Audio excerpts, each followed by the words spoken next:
ခန္ဓာဉာဏ်ရောက်ဒိဋ္ဌိပြောင်းပရိစ္ဆသမုပ္ပါတင်နံအမတ်1တရားဒေသနာတော်ဤတရားဒေသနာတော်မြတ်ကြီးကိုမဟောကြမနာကြသေးခင်မှာတရားဗန်ရှင်ဖြစ်တော်မူသောသုံးလောကထောတာရှင်တော်မြတ်ဗျာနမောတတ္တဖြင့်ညီညာပြပြကြောလိုက်ကြပါစို့နမောတတ္တဘဂဝါတောအရဟတောဓမ္မာသမ္ဗုဒ္ဓတ္တနမောတတ္တဘဂဝါတောအရဟတောဓမ္မာသမ္ဗုဒ္ဓတ္တနမောတတ္တဘဂဝါတောအရဟတောဓမ္မာသမ္ဗုဒ္ဓတ္တဟောတုယောနာကြရသူတွေပါရှင်တော်မြတ်ဗုဒ္ဓရဲ့လူတော်ကြကျေးဇူးတော်ရှင်အရဟံတစုဖြစ်တော်မူသောမိုးကုတ်ဆရာတော်ဘုရားကြီးဉာဏ်တော်ကိုဥထိပ်မှာထားပြီးဟောကြားနာယူမှတ်သားကြမှာဖြစ်လေသောကြောင့်ဆရာတော်ဘုရားကြီးရေးသားတည်ကုန်းတော်မူခဲ့သောမူလနှပြလင်္ကာဆောင်ပုဂ္ဂိုလ်ညီညာဖြဖြရုပ်ဖပူဇော်ပြီးတရားပွဲစလိုက်ကြရအောင်မူလနှပြဒေသနာကုလေးခုအလွန်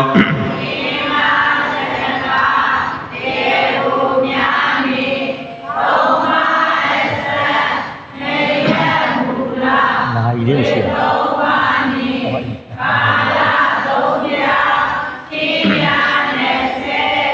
ဤရှိတွေကိုအလွယ်ကြက်မှသိစေအပ်သည်သံဃာမလူကြောင့်ဒီသာဓုသာဓုသာဓုကံအလုံးမဲ့လှုပ်ချီလေးတွေချထားစိတ်ချမ်းသာတို့ထိုင်ပြီးတော့ဟောကြားလက်သောတရားဓမ္မများကိုအာယုန်တစ်ပါးစိတ်မသွားပဲယူသည်စွာနာယူမှတ်သားနိုင်ကြပါပြီထိုအားလုံးယောဂီအပေါင်းတော်ကောင်းတို့ယနေ့မှာပရိစ္ဆသမုပ္ပါတင်နံပေါ့ဦးဇင်းတို့ဒီနေ့လေခင်းကဆက်ဝိုင်းတင်နံညနေခင်းကကြတော့အလုတ်တင်အလုတ်ပြီးတန်ဝေကတရားလိုမှတ်ထားပါနော်အေးဒါကြောင့်တရားဓမ္မမဟောကြားမီမှာတရားနာနည်းသုံးနည်းကိုအရင်ပြောပြမယ်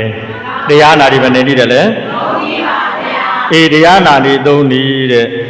အဲ့ဒီတရားနာနည်းသုံးနည်းကဘာလဲဆိုလို့ရှိရင်နံပါတ်1ကွင်းစားသလိုတရားနာနည်းနံပါတ်2ဘာလဲလဲကွင်းစားသလိုတရားနာနည်းတဲ့အည်လည်းမရဘူးအဖက်လည်းမရဘူးเนาะဒါကြောင့်နံပါတ်2ကကြတော့ကြံရိုးစုပ်တယ်လို့တရားနာနည်းနံပါတ်2ကဘာလဲလဲအည်တော့ရတယ်အဖက်တော့မရဘူးနံပါတ်3ကကြတော့မိုဟင်္ဂါတောက်တဲ့တရားနာနည်းနံပါတ်3ကဘာလဲလဲအည်လည်းရတယ်အဖက်လည်းရတယ်ကဲသူတော်ကောင်းတို့ကကွင်းစားသလိုတရားနာနည်းကြံရိုးစုပ်တဲ့တရားနာနည်းမိုဟင်္ဂါစားတဲ့တရားနာနည်းဘယ်တရားနာနည်းနဲ့နာမှာလဲယူပြောပါနော်ဘယ်တရားနာနည်းနဲ့နာမှာလဲမိုးငါစားတဲ့တရားနာနည်းဆိုလို့ရှိရင်အည်လည်းရမယ်အဖက်လည်းရမယ်ဒါကြောင့်တချို့ကကြတော့ကွင်းစားသလိုတရားနာနည်းတဲ့နော်အည်လည်းမရအဖက်လည်းမရဘူးတဲ့တို့အိမ်မှာဟေးဒီအချိန်မှာဘာအလုပ်မှမရှိဘူးအိမ်မှာတယောက်တည်းနေရတယ်ပြင်းတာပဲရှိတယ်ဒါကြောင့်ဓမ္မာယုံမောသွားတာကမှဟောစကားပြောဖို့လေးရှိသေးတယ်အဲ့ဒီလိုစိတ်ဓာတ်မျိုးနဲ့လာမယ်ဆိုလို့ရှိရင်ရည်ရွယ်ချက်ကကိုမှန်မှန်တဲ့အတွေ့အည်လည်းမရအဖက်လည်းမရအဲ့ဒီလိုတရားလည်းမရကုသိုလ်လည်းမရတဘောပေါက်တယ်နော်အိမ်မှာအလုပ်အကိုင်မရှိလို့အိမ်မှာတယောက်တည်းဖြစ်လို့ယုံပိတ်ရက်ကလေးမှုရည်ရွယ်ချက်တရားနာတဲ့ရည်ရွယ်ချက်အဲ့လိုတရားနာမယ်ဆိုလို့ရှိရင်တဲ့တရားလည်းမရကုသိုလ်လည်းမရအဲ့ဒီတရားနာနေရတခြားလားကွင်းစားတဲ့တရားနာနေလား နံပါတ်2ကကြံရိုးစုတ်တလို့နာတဲ့တရားနာနီအကြီးတော့ရတာပဲတို့တော့အဖတ်တော့ရရလားအဲ့ဒီလိုပဲတချို့ကကြတော့အိမ်ကနေပြီးတော့တရားတွေလာတယ်တရားတွေလာပြီးတော့အားထုတ်တယ်တရားအားထုတ်တဲ့အခါမှာဒီဓမ္မယုံမောမှာလို့ခေါ်တဲ့တရားလည်းမှန်ပြီးတယ်ပြောတဲ့တရားလည်းမှန်ပြီးတယ်ဓမ္မယုံမောမှာလို့ကောင်းကောင်းလည်းပဲတရားထိုင်တယ်ဓမ္မယုံမောကဆင်းသွားတဲ့အခါမှာပိဋ္ဌာဖက်တွေရီမတင်တဲ့ကဲ့သို့သူ့ရဲ့တဏ္ဍာမှာဟောတရားဓမ္မတွေအကုန်ပျောက်သွားတဲ့တရားနာနီကကြံရိုးစုတ်တလို့တရားနာနီအကြီးတော့ရတယ်အဖတ်တော့ဒါကြောင့်သူတော်ကောင်းတွေလည်းစဉ်းစားကြည့်ဖို့တို့ဟာလေဒီဓမ္မယုံပေါ်မှာပဲတရားဓမ္မကိုနာမလားဓမ္မမို့ကဓမ္မယုံဘောကဆင့်သွားရင်တရားဓမ္မတွေပျောက်ကွယ်သွားမှာလားအေးတကယ်လို့မှကိုကဓမ္မယုံပေါ်မှာတော့ဘုန်းကြီးရှိမှာတော့ဘုန်းကြီးတနာလို့ဘုန်းကြီးအဝေးကနေလာဟောလို့တော့မေးရင်ဖြေလိုက်တယ်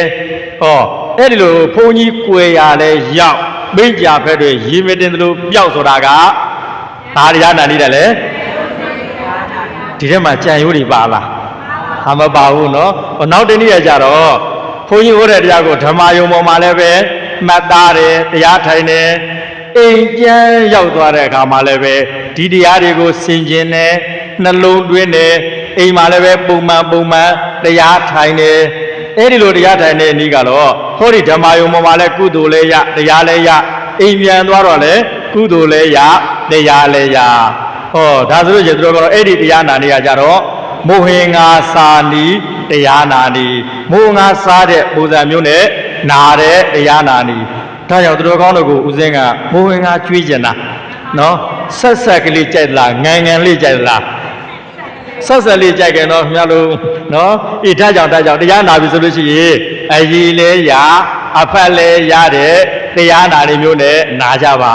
နော်အခုအချိန်ကတော့သူတော်ကောင်းတို့ကိုစဝိုင်းတင်နန်းတရားပို့ချပေးမယ်နော်အဲ့ဒီစဝိုင်းတင်နန်းပို့ချပြီးပြီဆိုလို့ရှိရင်ကျေးဇူးရှင်မိုးကုတ်ဆရာတော်ဘုရားရဲ့ဥပနိတရားကိုခံယူတဲ့မိုးကုတ်သာဝကတွေတရားဟောပြီဆိုလို့ရှိရင်မျက်လုံးကအရှင်ထားရတယ်မျက်လုံးကဘာတဲ့လဲမျက်လုံးကပြုတ်ကြည့်နေရတယ်နော်စဝိုင်းကိုထောက်ရင်စဝိုင်းကြည့်ရတယ်ဒေသနာခွဲချရင်ဒေသနာခွဲကြည့်ရတယ်နော်ဒါကြောင့်တရားနာတဲ့အခါမှာမေးရင်ဖြေရတယ်မေးရင်လောကမှာစကားမပြောတတ်တဲ့လူကိုဟောစကားမပြောတတ်တဲ့လူကိုအေးအဲ့ဒီလိုပဲအဲ့ဒီကဘယ်နေရာပဲရောက်စကားပြောတတ်သလားသူများမေးရင်လည်းဖြေတတ်သလားအေးတကယ်လို့ဘုန်းကြီးကနေတော့ပလင်မောကနေတော့တရားဓမ္မလေးမေးမယ်အဲ့လိုမေးလို့မှမဖြေဘူးဆိုလို့ရှိရင်တခြားလားလေလားဒီထဲမှာတွေများသလားအယူတွေများသလားဟောဘယ်သူမှမပါဘူးဆိုလို့ရှိရင်မေးရင်ဖြေရမယ်နော်မမေးရင်မဖြေနဲ့တချို့ကကြတော့ဘုန်းကြီးတွေကြိုးကြော်ပြီးတော့ဖြေချင်တာနော်ဘုန်းကြီးကဒုက္ခသစ္စာပြောမလို့ဒုက္ခလေးထောင်ရှိသေးတယ်ဒုက္ခသစ္စာပါဗျာနော်ဘုန်းကြီးကစဝလေးထောက်တယ်ဘာအဲ့ဒါကြောင့်ဘုန်းကြီးရှိမကြော်နဲ့နော်လောကမှာတဲ့ကျွတ်တို့ဗုဒ္ဓဘာသာတွေကရှားရှည်တတ်တဲ့အကျင့်အင်မတန်မှရှိတယ်နော်ဘယ်နေရာပဲလို့အလုံးမနာမှရှားရှည်တယ်တဲ့ထားပါတော့ကျွတ်တို့ခင်ဗျားတို့ဝါစုကာလမှာဝါစုတင်ငန်းနေမကက်ဘူးလားဝါစုတင်ငန်းကတ်တယ်ဆိုတာကကုသိုလ်လားအကုသိုလ်လားအဖြူကံလားအမဲကံလားကောင်းကျိုးပေးမှာလားဆိုးကျိုးပေးမှာလားအဲ့ဒီကောင်းကျိုးပေးမှလည်းသိသွားပြီကုသိုလ်ရမှလည်းသိသွားပြီအဖြူကံမှလည်းသိသွားပြီသိရတဲ့နဲ့ဝါဆိုတင်ကန်းကပ်ပြီးတော့တက်ရက်မထားဘူးရှင်ဘုရားတပည့်တော်လူလည်းတင်ကန်းဝင့်တော့ကိုတော့ရောင်းမစားနဲ့နော်စတယ်လေအဲ့ဒီလိုရှာရှည်လိုက်ပြီဆိုလို့ရှိရင်ဘုန်းကြီးကိုရှာရှည်တာအဖြူကံလားအမဲကံလားအမဲကံကကောင်းကျိုးပေးမှာလားဆိုးကျိုးပေးမှာလားတိုင်သူတော်ကောင်းတို့ကကောင်းကျိုးရကြတာလားဆိုးကျိုးရကြတာလားကောင်းကျိုးရကြရင်ဘုန်းကြီးကိုရှာမရှိနဲ့နော်တချို့ကဒီလိုပဲကျောင်းနေဆောက်ပြီးတော့လူတယ်နော်အဲ့ဒီကျောင်းနေဆောက်ပြီးတော့လူတဲ့အခါမှာကျောင်းလူတာကအဖြူကံပဲနော်ကျောင်းလူတာကအဖြူကံကောင်းကျိုးပေးမှာတို့တော်လည်းပဲအဲ့ဒီနေရာမှာရက်မထားပဲနဲ့ကိုတော့ဒီကျောင်းမှာဘယ်သူမထားနဲ့ကိုတော့ဒီကျောင်းမှာဘယ်ကိုတော့မထားနဲ့အဲ့ဒါတခြားလားရှာရှည်လိုက်တာလားရှာရှည်လိုက်တာနဲ့တည်းပြန်အဖြူကံလားအမဲကံလားဒီထဲမှာရှာရှည်တဲ့လူတွေပါလား မှန်မှန်လေးပါတယ်လေနော်မှန်မှန်လေးဒါကြောင့်ဘုန်းကြီးရှိမှာရှားရှိရင်အပေသွားမယ်မှတ်နော်ခင်ဗျားတို့အပေသွားကြလားငရဲကြကြလားငရဲမကြခြင်းမှုဆိုတဲ့ဘယ်အရာပဲလှုပ်လို့ပါတယ်လေပါဇက်ထိုးပြလို့မကောင်းဘူးလေနော်ဘယ်အရာပဲလှုပ်လို့ရှာမရှိနဲ့နော်အခုလည်းဒီလိုပဲပရိသတ်သမုပ္ပါဒ်တွင်နဲ့ဆက်ဝိုင်းပြတော့မယ်တပည့်တို့ဘုရားရှေ့ကဘုန်းကြီးကလည်းပဲနားနေတာပဲဘုရားအမြဲတမ်းလည်းပြနေတာပဲဘုရားအခုရှိရဘုန်းကြီးတွေကမရှိတော့ဘူးပြန်တော်မူကုန်ပြီရှိသေးလားကဒီဓမ္မယုံမှာရှိသေးလားဘယ်ရောက်သွားလဲ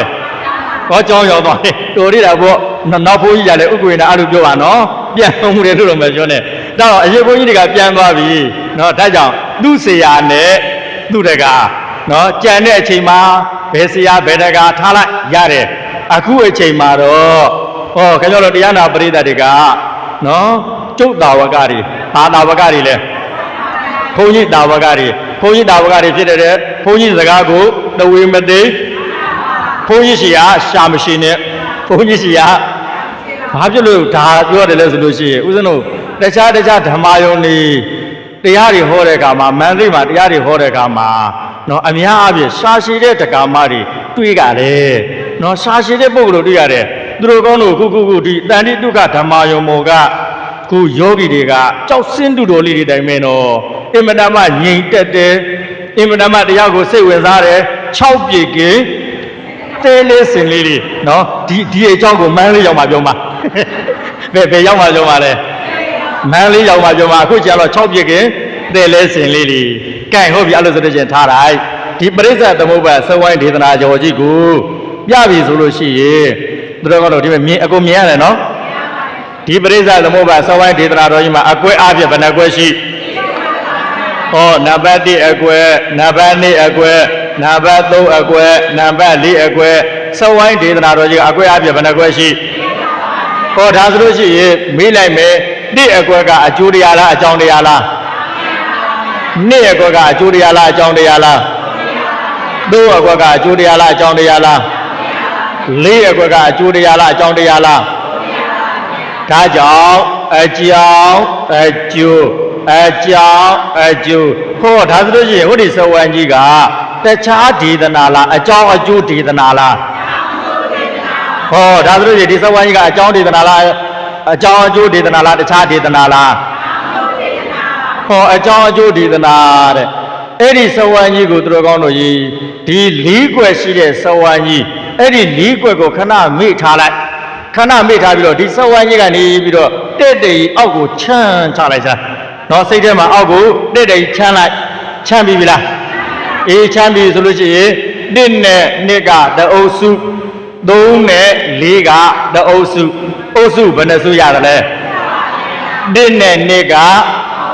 3နဲ့4က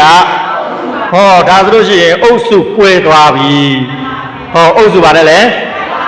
အဲ့ဒီအုပ်စုကွဲသွားတဲ့အခါမှာဦးဇင်းတို့ရက်ွက်တိုင်းမှာဥက္ကဋ္ဌလေးမထားရဘူးလားမြို့နယ်တိုင်းမှာဥက္ကဋ္ဌလေးမထားရဘူးလားဒီလိုပဲနိုင်ငံတိုင်းမှာဥက္ကဋ္ဌအကြီးမှုတွေမထားရဘူးလားအေးဒါဆိုလို့ရှိရင်အဲ့ဒီလိုထားရတယ်လို့ကျွတ်တို့ခင်ဗျားတို့ကလည်းဒီအကွက်ကြီးနှစ်ကွက်ထဲမှာအကြီးအမှုတွေထားရမယ်နော်ဒီအကွက်ကြီးနှစ်ကွက်မှာဘာထားရမှာလဲဟဲ့ပြောမယ်ဆိုလို့ရှိရင်ဥက္ကဋ္ဌခံရမယ်နော်အဲ့ဒီလိုဥက္ကဋ္ဌခံတဲ့အခါမှာ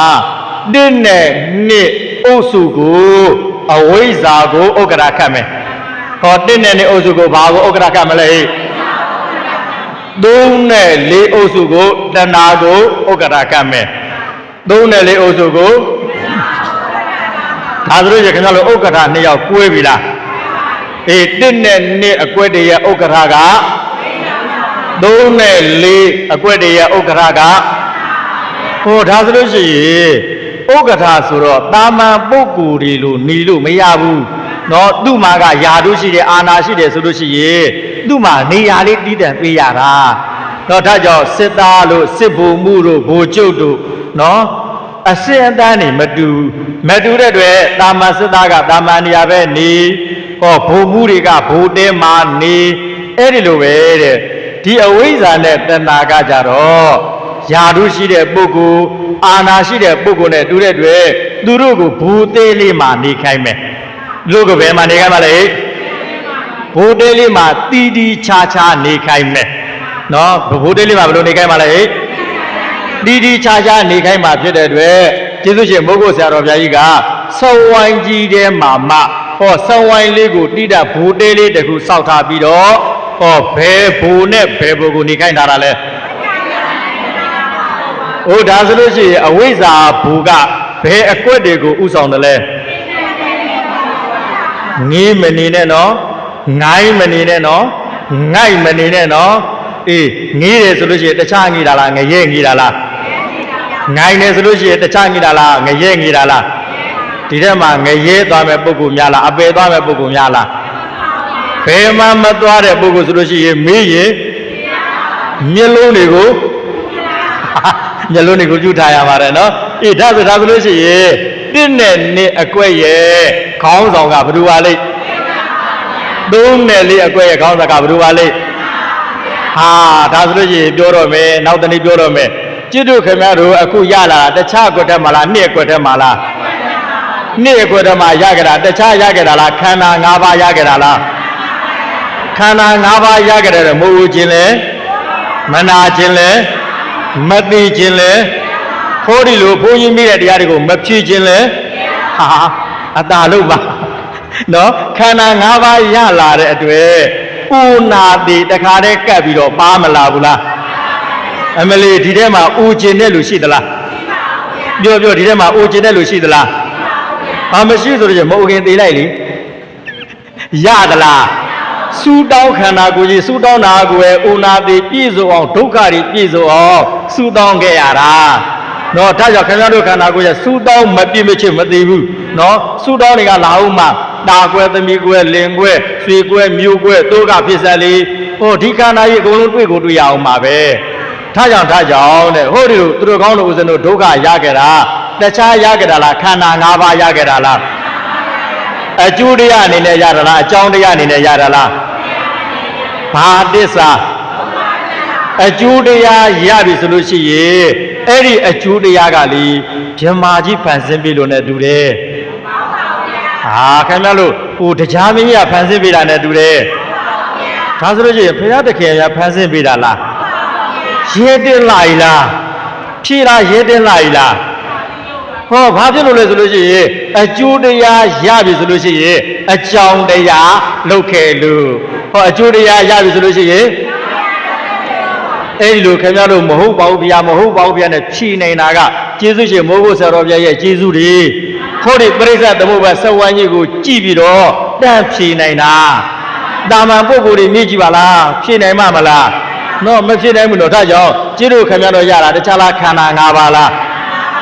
အဲ့ဒီခန္ဓာ၅ပါးခန္ဓာ၅ပါးလို့ပြောကြတယ်ထို့တော့အရေးစစ်ရင်အမြင့်မြည်ရဆိုသလိုဒုစရမှာနော်အရေးစစ်ရင်အမြင့်မြည်ရဆိုသလိုပဲခန္ဓာလို့လာပြောတာအဲ့ဒါခန္ဓာမဟုတ်ဘူးဗျဒုက္ခရလာတာတဲ့ဟောခန္ဓာရတာလားဒုက္ခရတာလားအိုးကျွတ်တို့ခင်ဗျားတို့ရတယ်လေခန္ဓာတခြားလားဒုက္ခကြီးလားဟိုထားကြောင့်ခန္ဓာ၅ပါးရလာတဲ့ပုဂ္ဂိုလ်တွေကတခြားပုဂ္ဂိုလ်တွေကဒုက္ခတွေတွေလားထားကြောင့်ကိုမမတင်နဲ့ရလာတဲ့ခန္ဓာ၅ပါးရလာလို့တခြားလားဒုက္ခတွေလားသူများဒုက္ခရောက်လို့တဏှာရင်ကုသိုလ်ပဲရတယ်ကိုဒုက္ခရောက်တာကိုမြင်အောင်ကြည့်နိုင်ရင်နိဗ္ဗာန်ရောက်တယ်နော်ဒါကြောင့်ခင်ဗျားတို့ကသူများဒုက္ခကြည့်မလားကိုဒုက္ခကြည့်မလားအပြိုးကတော့လွမ်းလောက်ဆရာဗျာကျေးဇူးရှင်မိုးကုတ်ဆရာတော်ဗျာအပြိုးကတော့လွမ်းလောက်ဆရာဗျာတဲ့ဒါကြောင့်သူများဒုက္ခရောက်တာကြည့်ရင်ကုသိုလ်ရတယ်နိဗ္ဗာန်မရကိုဒုက္ခရောက်တာကိုမြင်အောင်ကြည့်နိုင်ပြီဆိုလို့ရှိရင်ဟောနိဗ္ဗာန်ကိုရတယ်တော့ဒါကြောင့်ကျွတ်တို့ခင်ဗျားတို့ကနတ်ပြည်သွားခြင်းတဲ့လူတွေလားနိဗ္ဗာန်သွားခြင်းတဲ့လူတွေလားဘာလို့နိဗ္ဗာန်သွားခြင်းတာလဲဒါဗျာဒုက္ခငြိမ်းလို့ပါဗျာဟိုဒါဆိုလို့ခင်ဗျားတို့ဒုက္ခငြိမ်းလို့ဆိုတော့ဒုက္ခတွေတွေ့နေရလားဘာဒုက္ခတွေလုံးဟဲ့ခန္ဓာဒုက္ခဘာဒုက္ခတွေလုံးဟဲ့ပြုပြင်ရတယ် လင်းရတယ်ခြေရတယ်တော့ထကြောင့်အင်ကြီးကောင်းကောင်းလေးလူကျင်တယ်ဗျာတခြားလားဒုက္ခလိုချင်တာလားဟင်းကောင်းကောင်းလေးစားကျင်တယ်ဗျာတခြားလားဒုက္ခလိုချင်တာလားတာချိုးသမီးချိုးလေးနဲ့နေကျင်တယ်ဗျာတခြားလားဒုက္ခရချင်တာလားဘုန်းကြီးတရားကိုကောင်းကောင်းနာကျင်တယ်ဗျာတခြားလားဒုက္ခရချင်တာလားလွတ်ချင်တာဟောဗါလဲလေပါတော့ပါလဲမစိုးနောက်ကလိုက်မလာဘူးနော်ထားကြောင့်ဟောကျွတ်တို့ခင်ဗျားလို့ရလာတယ်နှစ်အကွယ်တဲ့ကိုကြီးတခြားရတာလားခန္ဓာရလာတာလားခန္ဓာရပြီဆိုလို့ရှိရင်ဘယ်ကာလမှာရတာလဲဘယ်ကာလမှာရတာလဲပိဿုပန်ကာလမှာရတဲ့ခန္ဓာကြီးကတခြားလားဒုက္ခလားတခြားလားဒုက္ခလားထားကြောင့်ဒုက္ခကဆင်းရဲတာသစ္စာကမှန်တာဒုက္ခကသစ္စာကပြန်ပြောမယ်ဒုက္ခကသစ္စာကဒါဆိုလို့ရှိရင်လေခန္ဓာကြီးကဘာသစ္စာမြန်မာလိုပြောရင်ဆင်းရဲကြောင့်အမှန်တရားနော်ဆင်းရဲတဲ့တရားဆင်းရဲတဲ့ခန္ဓာနော်ထားကြောင့်တဲ့ဟောဒီခန္ဓာ၅ပါးကြီးရလာတဲ့ပုဂ္ဂိုလ်လူတဲ့လူဒုက္ခနတ်လည်းနတ်ဒုက္ခဖရာလည်းဖရာဒုက္ခရှိတယ်ထားကြောင့်ဖရာလည်းဘယ်လိုဖရာဒုက္ခရှိတယ်လဲဖရာခင်ဗျားတို့ကမေးမှာပေါ့မြတ်စွာဘုရားလည်းတခြားရတာလားခန္ဓာရလာတာလားဒီခန္ဓာရလာလို့ဒီဝတ္တကသိချောင်းကြံတယ်လေစိန်စမာနတို့ကစွတ်စွဲတယ်လေသူ့ရဲ့ရောက်ခမဖြစ်တဲ့ပုဂ္ဂိုလ်ကလည်းပဲမြတ်စွာဘုရားကိုစိုးမရအောင်လမ်းနေပိတ်ပြီးတော့ဒုက္ခပေးတယ်လေဒါကြောင့်မြတ်စွာဘုရားလည်းခန္ဓာရလာတဲ့အတွက်ဒုက္ခတွေနဲ့မတွေ့ရဘူးလားဒုက္ခတွေနဲ့တွေ့ရတယ်ဒါကြောင့်ဟောဒီခန္ဓာကလေဘယ်ပုဂ္ဂိုလ်ပဲဖြစ်ဖြစ်ချင်တဲ့ပုဂ္ဂိုလ်ဖြစ်ဒုက္ခပေးမဲ့ခန္ဓာကြီးဘာပေးမဲ့ခန္ဓာကြီးလဲဒုက္ခပေးမဲ့ခန္ဓာကြီးဗျာတဲ့နော်ဒါကြောင့်ခန္ဓာရအောင်ပြုလုပ်ထားသည်တခြားလားကိုဒုက္ခကိုရှာခဲ့တာလားဖြစ်မယ်နော်ခန္ဓာရအောင်ပြုလုပ်ထားသည်တခြားလားကိုဒုက္ခကိုရှာတာလားခဏတို့ကျွတ်တို့ရလာလားတခြားလားခန္ဓာ၅ပါးလားအဲ့ဒီခန္ဓာ၅ပါးရပြီဆိုလို့ရှိရင်တခြားလားကိုဒုက္ခကိုရှာခဲ့တာလားအခုခန္ဓာ၅ပါးရမလာဘူးလားမအိုခြင်းလဲ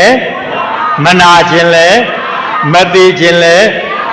အဲ့ဒီဥရနာယတိရတာချမ်းသာသလားဆင်းရဲသလားဆင်းရဲတာကဒုက္ခမှန်တာကဆင်းရဲတာက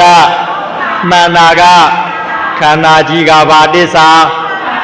အကျိုးတရားလားအကြောင်းတရားလားအကျိုးတရားဆိုလို့ရှိရင်အကြောင်းတရားကိုရှာတဲ့မရှာတဲ့အကြောင်းတရားကိုရှာတဲ့မရှာတဲ့ရှာတဲ့တဲ့ထားကြောင့်ဟောဒီခန္ဓာ၅ပါးရလာတယ်ဆိုတာပြောခဲ့ပြီတခြားကာလလားပစ္စုပန်ကာလလားဒီဘဝဒီခန္ဓာအဲ့ဒါပစ္စုပန်ကာလနော်ထားကြောင့်ဒီခန္ဓာကြီးရလာတာပစ္စုပန်ကာလဆိုလို့ရှိရင်ဒီဘဝဒုက္ခကျွတ်တို့ခင်ဗျားတို့တွေ့နေပြီတွေ့ကြုံနေရပြီနော်ဒုက္ခကသူများကိုဖွင့်ပြောလို့ရတဲ့ဒုက္ခသူများကိုဖွင့်ပြောလို့မရတဲ့ဒုက္ခအဲ့ဒီဒုက္ခနှစ်ခုပဲရှိတယ်နော်နောက်တစ်ခါကျတော့ထင်ရှားတဲ့ဒုက္ခမထင်ရှားတဲ့ဒုက္ခအဲ့ဒီဒုက္ခနှစ်ခုလည်းရှိတယ်သို့တော့ဘယ်အရာပဲဖြစ်ဒုက္ခဆိုမှတော့ဆင်းရဲတာလားချမ်းသာတာလားဆင်းရဲတာကျတို့ခင်ဗျားတို့ခုခန္ဓာ၅ပါးရလာပြီဆင်းရဲကိုရလာပြီဘာလို့ဆင်းရဲတာလဲဘာကြောင့်ဆင်းရဲတာလဲလက်တယ်ရှာဖို့မလိုဘူးလားလက်တယ်ရှာဖို့လိုတဲ့အခါမှာလေတရားပြမထာဝရဘုရားတွေက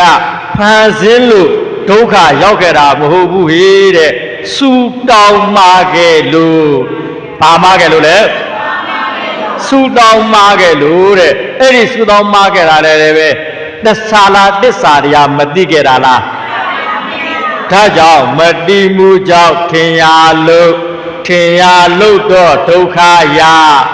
သူတော်ကောင်းတို့မတိမှုကြောင့်ထင်ရလို့တော့ဒုက္ခရတခြားကတက်တည်ပြတာလားခန္ဓာကတက်တည်ပြတာလားဒါဆိုလို့ရှိရင်လေဒီဘဝဟောဒီခန္ဓာ၅ပါး ဒုက္ခကြီးရခဲ့တာလက်ညှိုးထိုးလိုက်မယ်ဟေးဘယ်ဘုံမှုကြောင့်ရခဲ့တယ်လဲဆိုလို့ရှိရင်ပြောခဲ့တယ်နော်အဲ့ဒါကိုရှင်းပြခြင်းတော့မလို့နော်ဒီအရာကိုအကျယ်ချက်ပြီးတော့ရှင်းပြနေတာဘုံမှုဆိုတော့တခြားဘုံမှုမဟုတ်ဘူးနော်အဝိဇ္ဇာဘုံမှုဟောဘာဘုံမှုလဲလေဒါကြောင့်ကျွတ်တို့ခင်ဗျားတို့ဒီဘဝရလာတဲ့ခန္ဓာရလာတယ်ဆင်းရဲရလာတယ်ဘာကြောင့်ဘယ်သူကြောင့်ရခဲ့တယ်လဲလို့မေးရင်နော်ဘုံမှုဆိုလို့ဒီခိုးနေကလည်းပဲမျိုးလက်ထားတဲ့အတွက်ဘာမှမသိတဲ့ပုဂ္ဂိုလ်ကတမျိုးထင်ပါဆိုလို့အဝိဇ္ဇာကြောင့်နော်ရှင်းရှင်းလင်းလင်းပဲပြောမယ်နော်အေးဒါကြောင့်จิตတို့ခင်ဗျားတို့ဒီဘဝဒုက္ခရခဲ့တာတခြားကြောင့်လားအဝိဇ္ဇာကြောင့်လားဥဆောင်တဲ့ပုဂ္ဂိုလ်ကိုပြောတာနော်ဥဆောင်တဲ့ပုဂ္ဂိုလ်ပြောတာတဏှာတဲ့သူကလည်းသူကပ်ပါလာတာပဲတို့တော့ဥဆောင်တဲ့ပုဂ္ဂိုလ်ကိုပဓာနအနေနဲ့ပြောပြတာတော့ဒါကြောင့်ဒီဘဝဒုက္ခရခဲ့တာတခြားကြောင့်လားအဝိဇ္ဇာကြောင့်လားဟေးအဝိဇ္ဇာကြောင့်တခြားရခဲ့တာလားခန္ဓာရခဲ့တာလားခန္ဓာရခဲ့တာတခြားလားဒုက္ခရခဲ့တာလားဥထားကြောင့်ကျွတ်တို့ခင်ဗျားတို့အခုရလာတဲ့ခန္ဓာကြီးကတခြားလားဒုက္ခဒုက္ခခဲကြီးလားဘယ်သူကြောင့်ရခဲ့တာဘယ်သူကြောင့်ရခဲ့တာဟာအဲ့ဒီအဝိဇ္ဇာကတိတတ်တဲ့တရားလားမတိတတ်တဲ့တရားလားဘာကိုမတိတာဒါပဲအဝိဇ္ဇာမတိတာကတစ္ဆာပဲရှိတယ်နတ်ပြည်ရောက်ကြောင်းတူတိတယ်လူပြည်ရောက်ကြောင်းတူတိတယ်ငရဲပြည်ရောက်ကြောင်းတူတိတယ်အဝိဇ္ဇာမတိဘူးအဝိဇ္ဇာမတိဆိုလို့ပြောအကုန်လုံးမတိဘူးမထင်နဲ့တော့အဝိဇ္ဇာမတိတာကဟောဒီတစ္ဆာပဲရှိတယ်နိဗ္ဗာန်ရောက်ကြောင်းတခုပဲသူမတိတယ်နော်ကြံတဲ့ဟောနတ်ပြည်ရောက်အောင်လည်းပဲသူတိတယ်သူတွန့်ပို့ခဲ့တယ်ဟောလူပြည်ရောက်အောင်လည်းပဲသူတွန့်ပို့ခဲ့တယ်ဟာအရှင်ဘုရားကိုတော်ပြောတာမယုံဘူးဘုရားမယုံကြည့်အဝိဇ္ဇာပိစရာအဝိဇ္ဇာပိစရာအဲ့ဒီသင်္ခါရက၃မျိုးရှိတယ်နော်ကုသိုလ်အကုသိုလ်ဗျာကတထားပါတော့ကုသိုလ်အကုသိုလ်သမထထားလိုက်ဟောကျွတ်တို့ခင်ဗျားတို့ကတခြားဘဝရလာတာလားလူဘဝရလာတာလားလူဘဝဆိုတာကတုဂတိဘဝလားဒုဂတိဘဝလားညာသူလားဒုလားအေးသူ့မှာကောင်းတာဖြစ်မှာကိုလူဘဝရလာလားဘလို့ဘယ်မို့မတိပဲနေမှာဆိုလို့နော်ဒါကြောင့်ကျွတ်တို့ခင်ဗျားတို့ရလာတာတခြားဘဝလားလူဘဝလားလူဘဝဘာဂတိလူဂတိဘဝဆိုတာကောင်းတဲ့ဂတိလားဆိုးတဲ့ဂတိလားကောင်းတဲ့ဂတိမလို့သူဂတိဆိုးတဲ့ဂတိဆိုလို့ရှိရင်ဒုဂတိတဲ့ဒါကြောင့်ကျွတ်တို့ခင်ဗျားတို့ကဟောဒီသင်္ခါရလဲမှာသင်္ခါရ၃မျိုးရှိတယ်လို့မရှင်းခဲ့ဘူးလားကုသိုလ်သင်္ခါရအကုသိုလ်သင်္ခါရဟောအာနိဇာပိသင်္ခါရကုသိုလ်သင်္ခါရဆိုလို့ရှိရင်လူနဲ့ကုသိုလ်သင်္ခါရဆိုလို့ရှိရင်အာကုသိုလ်သင်္ခါရဆိုလို့ရှိရင်အပယ်ငရဲအာကုသိုလ်သင်္ခါရဆိုလို့ရှိရင်ဟောသမထသင်္ခါရဆိုလို့ရှိရင်ဗြဟ္မာသမထသင်္ခါရဆိုလို့ရှိရင်ကျွတ်တို့ခင်ဗျားတို့ကအခုတခြားသင်္ခါရလားကုသိုလ်သင်္ခါရလားကုသိုလ်သင်္ခါရဖြစ်တဲ့အတွက်လူဂတိဆိုတဲ့လူဘဝမှာရောက်နေတယ်မဟုတ်ဘူးလားရောက်နေတယ်တဲ့ဘာလို့ရောက်တာလဲဗျာအရှင်ဗျာဒီမဲ့အဝိဇ္ဇာကနေပြီးတော့သစ္စာပဲမသိတာနော်သစ္စာသိရင်ဒီခန္ဓာဝက်ကလွတ်မှာဟုတ်ဒါကြောင့်အဝိဇ္ဇာကသစ္စာမသိရုံဖုံးပြီးတော့ဟာမင်းလူဘဝကောင်းတယ်မင်းလူဘဝလို့ကြည့်ဗျလူဘဝကဖရာတော်ဖြစ်နိုင်တာဟောဘာတော်ဖြစ်နိုင်တာလဲလူဘဝကစัจ java ဝိရိမင်းကြီးလည်းဖြစ်နိုင်တယ်ဖရာလည်းဖြစ်နိုင်တယ်ဒါကြောင့်သူကနေပြီးတော့အဝိဇ္ဇာဥဆောင်တဲ့တရားကသစ္စာကိုဥဆောင်ပြီးတော့ဟောကောင်းတယ်လူဘဝဆူတောင်းလိုက်ကုသိုလ်လုပ်ပြီးတော့ဟောဒါကြောင့်တောင်းခဲ့တာကတော့အကောင်းပဲတောင်းခဲ့တာကတော့အကောင်းပဲအကောင်းထင်လို့တောင်းခဲ့တာပဲကျွတ်တို့ခင်ဗျားတို့လူဘဝကောင်းတယ်နော်ဒါကြောင့်တောင်းခဲ့တာကတော့အကောင်းရလာတော့အလောင်းဟောရလာတော့ရလာတော့အလောင်းတို့ကတော့သိရမလားမသိရဘူးလားသိရမှာဒီထဲမှာကမသိတဲ့လူတွေတယောက်မှ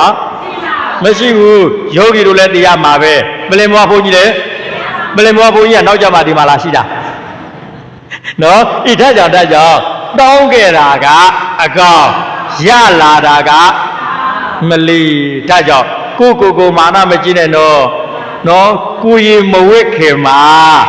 အဲ့ဒီကလေးလေးကိုဘာလို့ခေါ်တယ်လဲကိုရင်တော့မဟုတ်ဘူးရှင်လောင်း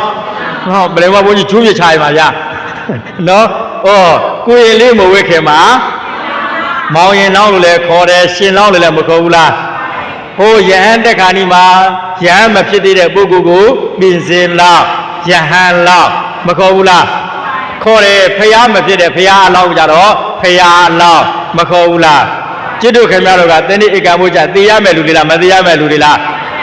သိရမှာတန်တရားဝရှိသေးလားယုံမားတွေကိုဖြစ်သေးလားဖြည်းဖြည်းနဲ့မြန်ရဘာဖြစ်ရမှာတဏှိဧကဘုရားသိရမှာဖြစ်တဲ့အတွက်ဘာလောက်ယူဖြေနော်တဏှိဧကဘုရားဖြစ်ရမယ်အတွက်သိရမှာတော့ဘာလောက်နေတယ်ကိုမာနတွေမကြည့်နဲ့ကိုဒေါသတွေမထွက်နဲ့ကိုကဘာအလောင်းလဲဒါကြောင့်တယောက်နဲ့တယောက်တွေ့တယ်လေ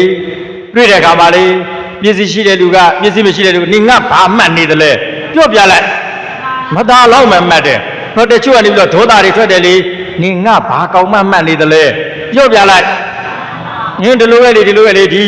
တ္တနိတုကဓမ္မယောဂဘောဘကတွေကတခါတလေကြတော့စကားပြောလေမရောက်ဆိုတော့နေငါဘာမှတ်နေတယ်လဲဘောဘကကြီးဘာမှတ်နေတယ်လဲမခင်ဗျားလို့ပြောတာနော်ကြုံမပြောဘူးနော်အခုမှတည့်ရရှိသေးတယ်ကြုံမပြောဘူးနော်ထားကြောင်ဧကမုစ္ဇာတဏှိဧကမုစ္ဇာဘာဖြစ်ရပါလဲမသာလောင်းနေဖြစ်ရမှာပဲထားကြောင်မှန်မတက်နဲ့နော်တယောက်နဲ့တယောက်များလေတခါတရံများဒေါသတွေထွက်ငါမှာအတိုင်းရှိတယ်အဝိုင်းရှိတယ်စီးစဥစ္စာရှိတယ်ပစ္စည်းရှိတယ်ယာရုရှိတယ်ရုပ်ရှိတယ်စတဲ့ဘာပဲရှိသူ့ရဲ့နောက်ဆုံးလမ်းကတခြားလားတင်ငိမ့်လားတင်ငိမ့်မှာတခြားတွေထားတာလားမသားတွေထားတာလားအေးဒါကြောင့်မှန်တက်เสียလို့သလားသစ္စာတရားတကယ်သိပြီဆိုလို့ရှိရင်မှန်မတက်တော့ဘူးဒါကြောင့်ဖရာယဟန္တာတွေလေသစ္စာတရားများသိသွားတဲ့အခါမှာ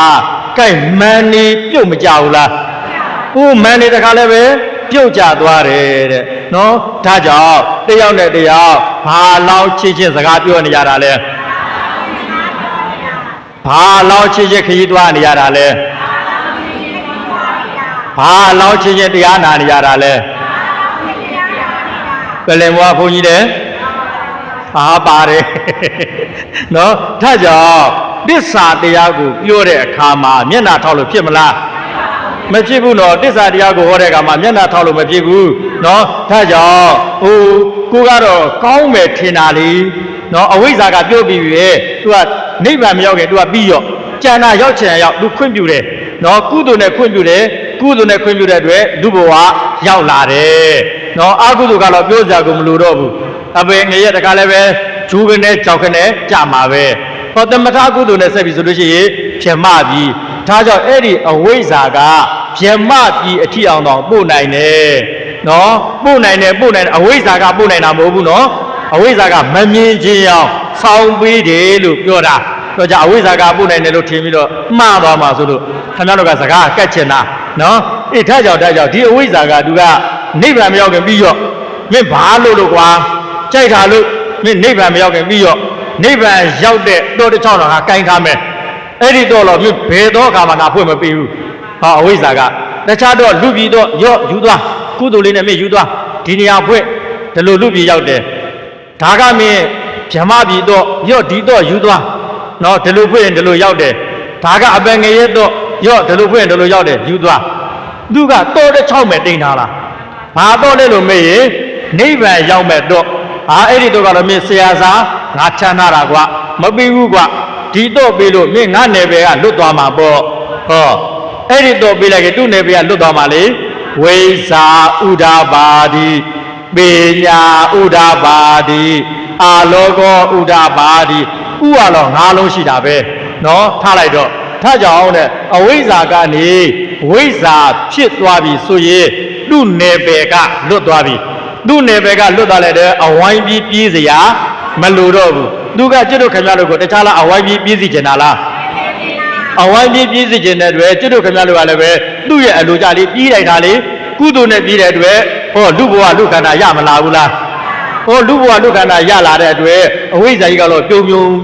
နဲ့ဒီကောင်ငါစကားနားထောင်နေငါစကားနားထောင်တဲ့ပုဂ္ဂိုလ်မှန်များအကုန်လုံးမင်းတို့ကောင်တွေဒုက္ခရောက်စီရမယ်ကွနော်ဟောအကုန်လုံးပါတယ်လေ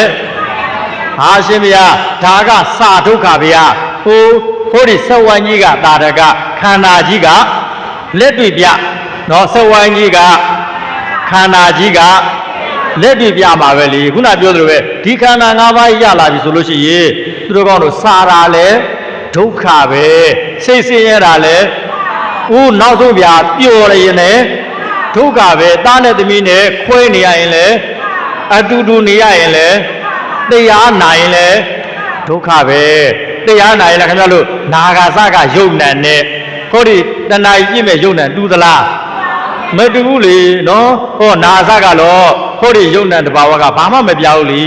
ကြားလာတဲ့အခါမှာဟောဒီယုံနံကပြလာပြီလေနားလာတယ်ကျင်းလာတယ်ထုံးလာတယ်ကြိုက်လာတယ်ခဲလာတယ်တခြားကပြတာလားခန္ဓာကပြတာလားခန္ဓာကပြတာဒုက္ခပြတာလားဒုက္ခပြတာလားစဉ်းစားကြည့်ဒီခန္ဓာကဘာပဲပြတခြားပြမှာလားဒုက္ခပြမှာလားကြိုက်တဲ့ခန္ဓာလာခဲ့ခွေးခန္ဓာလည်းပဲဒုက္ခပြမှာနတ်ခန္ဓာလည်း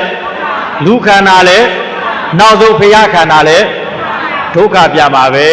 ဒါကြောင့်မြတ်စွာဘုရားရှိခိုးတော်မြတ်ကြီးပရိနိဗ္ဗာန်ဆံရတယ်လीဖရာမလို့ပရိနိဗ္ဗာန်ဆံတယ်ပြောတာလူတို့ပြောရင်သိတာပဲနော်ဒါကြောင့်မြတ်စွာဘုရားတော်မှာသိခဲ့ရသေးတာပဲจิตတို့ခင်ဗျားတို့ကလည်းပဲကဲတတိဧကမှုချဘာဖြစ်ရမှာလဲဒီသိခြင်းတရားကကဲလွတ်ပါမလားဘယ်သူရဲ့စနစ်ကြောင့်လဲတခြားတရားမသိခဲ့တာလားတစ္ဆာတရားမသိခဲ့တာလားတစ္ဆာတရားမသိခဲ့တဲ့အတွက်ဟောကောင်းမဲ့ထင်ပြီးတော့စုမတောင်းခဲ့ဘူးလားစုတောင်းခဲ့တယ်လေလူဘဝရောက်ခဲ့ဟောပစ္စည်းဥစ္စာလေးပြည့်စုံရပါလို့ဤဟောလူဘဝရောက်လာရင်ตาကောင်းသမီးတွေရပါလို့ဤနော်လူဘဝရောက်လာရင်တပည့်တော်တို့ဗျာဥကတာလေသူများကိုလူနိုင်တဲ့ပုဂ္ဂိုလ်ဖြစ်ရပါလို့ဤသစ္စာများမသိဘူးဆိုလို့ရှိရဲ့နော်ဒုက္ခရလာကူတော့မှပြုံကြီးဖြစ်တတ်တယ်နော်จิตတို့ခင်ဗျားတို့ဘုရားရှိခိုးတော်မြတ်ကြီးကဟောတခြားသိစေခြင်းလားသစ္စာသိစေခြင်းလားသိစေခြင်းနဲ့သစ္စာသိမှဘယ်ကလွတ်မှာလဲဒုက္ခကလွတ်မှာသိစေခြင်းတဲ့အတွက်သစ္စာဘာလို့သိစေခြင်းလားလဲဆိုလို့ရှိရင်ဒုက္ခကလွတ်အောင်သိစေခြင်းလားသစ္စာကိုမြတ်စွာဘုရားကဘာလို့သိစေခြင်းလားလဲဒုက္ခကလွတ်အောင်သိစေခြင်းနဲ့မြတ်စွာဘုရားရဲ့ရှေ့မှာသွားပြီးတော့လေဤပန်းတစ်ခွက်ရည်ချမ်းတစ်ခွက်ကြောင့်ဘုရားတပည့်တော်တို့သည်ဤလူတိုင်းရတဲ့ကောင်းမှုကြောင့်ဖြစ်လျာဘဝတိုင်းမှာဟောတာကောင်းပြီဆိုလို့ရှိရင်ဒီသားဒီသမီးဒီဆွေဒီမျိုးနော်အတူတူနေရပါလို့ဘုရားမကွဲမကွာနေရပါလို့ဘုရားနော်ဒုက္ခလွတ်အောင်ဟောတဲ့ဘုရားရှိမှာမျက်နှာပြောင်တိုက်ပြီးတော့ဒုက္ခစုတွေကိုတောင်းခဲ့မတောင်းခဲ့မလီနော်ငှက်ဖြစ်တော်လည်းပဲတခိုင်းနေနေပါရစေစင်ဖြစ်တော်လည်းပဲတချို့နေနေပါရစေဖဏတ်ဖြစ်တော်လည်းပဲငန်းပြာကြီးဖြစ်တော်လည်းပဲတပလင်းနဲ့နေပါရစေတခြားလားသစ္စာမတိတို့လားသစ္စာမတိတဲ့အတွက်ဒုက္ခလွတ်အောင်ဟောထားတဲ့ဘုရားရှိမှာတခြားတရားတော်တွေတောင်းတာလားဒုက္ခတရားတွေတောင်းတာလားဘာဝရှိရင်တခြားရှိတာလားဒုက္ခရှိတာလားဒါကြောင့်မလို့မြတ်စွာဘုရားကဘဝတွေကလွတ်အောင်တရားတွေမဟောခဲ့ဘူးလားဒုက္ခလွတ်အောင်ဟောခဲ့တဲ့ဘုရားရဲ့ရှင်မှာတောင်းတယ်လေနော်အဝတ်ကောင်းတွေဝတ်အစာကောင်းတွေစားတက်ရက်တောင်းတယ်ဘယ်လိုတောင်းတာလဲ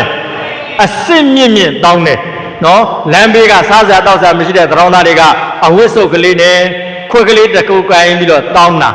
จิตတို့ခင်ဗျားတို့ကလေဘုရားရှင်မှာသွားပြီးတော့တက်ရက်တောင်းတဲ့အတွက်သတောင်းသားအကြည်လားသတောင်းသားအသေးလားပြောရတာနော်ထားကြမြတ်စွာဘုရားရဲ့ရှင်မှာသွားပြီးတော့ဒီတစ္ဆာနာမတည်ဆိုလို့ရှိရင်ရှင်ဘုရားဒီကြောင်းကြီးလူတဲ့ကောင်းမှုကြောင့်ဘုရားတပည့်တော်ဘုရားဖြစ်လျာဘဝတိုင်းမှာဘုရားအာလာတော့လားနော်ဘဝရတခြားရတာလားဒုက္ခရတာလားဖြစ်လျာဘဝတိုင်းမှာဆိုလို့ရှိရင်ဒီဘဝတစ်ခုဒုက္ခလည်းအားမရပဲနဲ့ကြံတဲ့ဒုက္ခပါသူကစုမတောင်းဘူးလား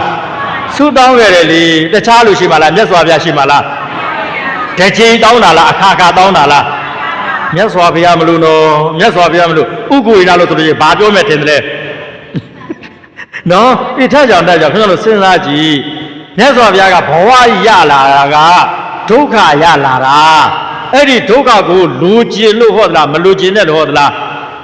မလူချင်းတဲ့လို့ကအဲ့ဒီဒုက္ခဘဝတွေကိုမလူချင်းတဲ့ကွာတဲ့ဘဝဆိုလို့ရှိရင်ဟိုဒီလက်ဖြစ်တဲ့ပြစ်တော်မှငါဖရာမချီမူမူတဲ့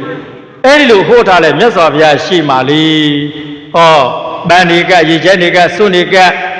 ဒီကုသိုလ်ဒီဒါနကြောက်သွားပြီရှာရှည်လိုက်ပြီဘာဖြစ်လဲဒါလဲရှာရှည်ရတန်တရားရှိတယ်ရှာရှည်ရတန်တရားရှိတာပဲနောက်ဆုံးဗျာခင်ဗျားတို့ရွှေတကုံဘုရားကိုမှသွားရွှေတကုံဘုရားမှသွားပြီးတော့ငှက်ကလေးလေးရောင်းတတ်တယ်နော်ငှက်ကလေးလေးရောင်းတတ်တဲ့အခါမှာလေငှက်လေးလေး10ကောင်လောက်ဝဲပြီးတော့လှောင်အိမ်ထဲကနေပြီးတော့လွတ်လိုက်တဲ့အခါမှာအဲ့ဒီငှက်ကိုလှောင်အိမ်ထဲကလွတ်လိုက်တဲ့အတွက်ကုသိုလ်ရတယ်နော်ကုသိုလ်ရကိုရတယ်ဆူတောင်းနေစရာမလိုဘူးကုသိုလ်ကရပြီလားအဲ့ဒီကုသိုလ်ရပြီလားကိုကထပ်ပြီးတော့ရှားရှိတာလေနင့်တခါလို့သွားပြီး10ကတည်ပါရစေ10ကမตาဖြစ်ပါရစေမတောင်းဘူးလားတခြားတောင်းတာလားမตาစုတောင်းတာလားတောင်းခဲ့ဘူးသလားမှန်မှန်လေးလိန်စမ်းပါနော်ထပ်ကြောင့်ငါးလေးတွေလွတ်ပြီလေငါးလေးတွေရေးတဲ့လွတ်ပြီလေလွတ်လိုက်တဲ့အခါမှာကိုကစုတောင်းပြီလေနော်ကဲသွားနှစ်တစ်ခါလွတ်ငါးကတကောင်ဆိုလို့ရှိရင်10ဘဝအကောင်တရားဆိုလို့ရှိရင်ဘဝတရားဘဝ1000သူ့ကိုကလွတ်လိုက်တာကုသိုလ်နဲ့လွတ်ပြီးတော့အဲ့ဒီကုသိုလ်ကိုအသုံးမချတတ်တဲ့အခါမှာဒုက္ခတွေပြန်ပြီးတော့မရှာဘူးလားဘဝတွေပြန်ပြီးတော့မရှာဘူးလားဒါကြောင့်အဝိဇ္ဇာကတော့တောင်းတာတောင်းဘာမှမဖြစ်ဘူးတောင်းစတဲ့ဖြစ်လေကုသိုလ်လို့ရင်တောင်းမှအဝိဇ္ဇာရဲ့နယ်ပဲမပါဘူးလားတခြားလားတစ္ဆာမသိခဲ့တာလားတစ္ဆာမသိတော့တစ္ဆာမသိရေကုသိုလ်လုပ်တဲ့နေရာမှာတောင်းမှသူတို့ကောင်းတို့တောင်းစုတွေလွဲမသွားနိုင်ဘူးလားဒါကိုကျေးဇူးရှင်မိုးကုတ်ဆရာတော်ဘုရားကြီးကတကားကြွေကြီးတဲ့ခင်ဗျားတို့ကတောင်းကုန်တောင်းနိုင်လွန်းတဲ့ဟုတ်ပါပြီတဲ့တကယ်လို့မတောင်းမဲမနေနိုင်ရင်တရောင်းသားကြီးမလွတ်ရရင်တဲ့နော်ပြောဆရာတော်ဘုရားရဲ့စကားနော်ဒီယောဂီတွေကိုဥက္ကဝိနလို့ကမြောက်ကကြောက်ကဒီစကားပြောရဲပါမလားဘယ်သူမလို့ပြောရဲတာလဲအပြစ်တင်ရင်ဘယ်သူတရားမှာလဲဆရာတော်ကြီးကာဘာလို့ထားရတာနော်ထကြောင်ဆရာတော်ဘုရားကြီးကတကားကြွေတဲ့ခင်ဗျားတို့မတောင်းရမနေနိုင်ဘူးဆိုလို့ချင်းတောင်းပါဗျတောင်းတယ်အဲ့ဒီတောင်းတဲ့ပုံစံကိုဘုန်းကြီးတင်ပေးမယ်တဲ့နော်ဖះဆွတော်ကတ်တယ်ပန်းကတ်တယ်ဤကုသိုလ်ဤဒါနကြောင့်ဝိစေယမလူမြောက်ပါရစေဒါမှမဟုတ်တစ္ဆာတိတော့ဘောဓိဉာဏ်ဤအာကြည်တော့အထောက်ပံ့ဖြစ်ပါရစေထားတောင်းလိုက်ပေါ်ဗျာတဲ့ခင်ဗျားတို့ကတန်တရာတူအောင်ဟိုးတဲ့ဖះရှိမှတန်တရာရှိစီတဲ့စုတွေတွားတောင်းနေတာတဲ့ဘဝလွတ်အောင်ဟောတဲ့ဖះရှိမှဘဝတွေထပ်ပြီးတော့တောင်းနေတာတဲ့မတ္တာဘဝကကျွတ်လွတ်စေခြင်းတဲ့ဘုရားရှင်မှာမတ္တာစုတွေတောင်းနေတာဗျခင်ဗျားလို့မလို့တော့တဲ့နော်ဖះမြတ်စွာဘုရားရှင်ကိုတော်မြတ်ကြီးရနော်ဘဝတွေလွတ်အောင်မတ္တာကနေလွတ်အောင်ခေါ်ထားပါလေနဲ့တခါလည်းမဟုတ်ညလည်းတောင်းနေ့လည်းတောင်းမနဲ့လည်းတောင်းဖះရောက်လည်းတောင်းဘုန်းကြီးရောက်လည်းတောင်းကုသိုလ်လို့လည်းတောင်းဥမလီတကောင်းသားကြီးဘဝကလွတ်ကြပါတော့ဗျာဘာဘဝကလွတ်ရမှာလဲသူတို့ကောင်းလို့ဘယ်ဘဝကလွတ်ရမှာလဲအမလီတစ္ဆာမတိကေတော့ကတို့ရဲ့ဘဝကဘယ်ဘဝလဲဟာကိုရောပြိုးရလိုက်တာဖေဟာပြိုးရတာမဟုတ်ဘူးအဝိဇ္ဇာဥဆောင်ခံရလို့ဘာဥဆောင်ခံရလို့လဲအဝိဇ္ဇာကတခြားတရားမတိလာလားတစ္ဆာတရားမတိလာလားတစ္ဆာမတိတွေများကာလပတ်လို့ဒုက္ခရလိမ့်မယ်တစ္ဆာမတိတွေများကာလပတ်လို့ဒုက္ခမရချင်ရင်တစ္ဆာသိအောင်လုပ်ဒုက္ခလွတ်ချင်ရင်တစ္ဆာသိအောင်လုပ်တစ္ဆာသိအောင်လုပ်တဲ့အခါမှာလည်းပဲတစ္ဆာတရားနာရမယ်တစ္ဆာတရားကိုနှလုံးသွင်းရမယ်ဝိပဿနာတစ္ဆာတရားကိုကျင့်ကြံရမယ်အဲ့ဒါမှသူတော်ကောင်းတို့တစ္ဆာနာတစ္ဆာနှလုံးသွင်းမှတခြားလားဝိစရင်ကလွတ်မှာလားဒါကြောင့်သူတော်ကောင်းတို့ကတရားနာပြီဆိုလို့ရှိရင်ကွင်းစားတဲ့တရားနာနေနာမလားအရင်လည်းမရအဖက်လည်းမရကြံရိုးစုပ်တဲ့ပုံစံမျိုးနဲ့တရားနာမလားအရင်တော့အဖက်တော့ဘာတရားနာမလဲမိုးငါစားတော့ဘလို့နေသလဲအရင်လည်းရတယ်အဖက်လည်းထားကြောင့်ဒီတရားတွေဒီစဝဲတရားတွေကိုပို့ချပေးတဲ့နေရာမှာဒီဓမ္မယုံပေါ်မှာပဲမှတ်ထားမှာလားဘယ်ထိအောင်မှတ်ထားမှာလဲရောက်တော့ကြိုက်ဓမင်းချက်ရင်မိမှာလား သေအထိမှတ်ထားလိုက်ဘယ်အထိမှတ်ထားမှာလဲအဲ့ဒီလိုမှတ်မှသာလေအရေရအဖတ်ရတယ်မိုးငါစားတဲ့တရားနာနေဖြစ်ပါလိမ့်မယ်နော်ဒါကြောင့်အလုံးသောသူတော်စင်သူတော်ကောင်းတို့အနေနဲ့မိုးငါစားသလိုမျိုးအရေလဲရအဖတ်လဲရတဲ့တရားနာနည်းနဲ့နာနိုင်ကြပါစေအားထုတ်နိုင်ကြပါစေလို့ပြောရင်းနဲ့ယနေ့ဟောတဲ့တင်တန်းတရားဤမှာပဲအဆုံးသတ်သာဓုသုံးချိန်ခေါ်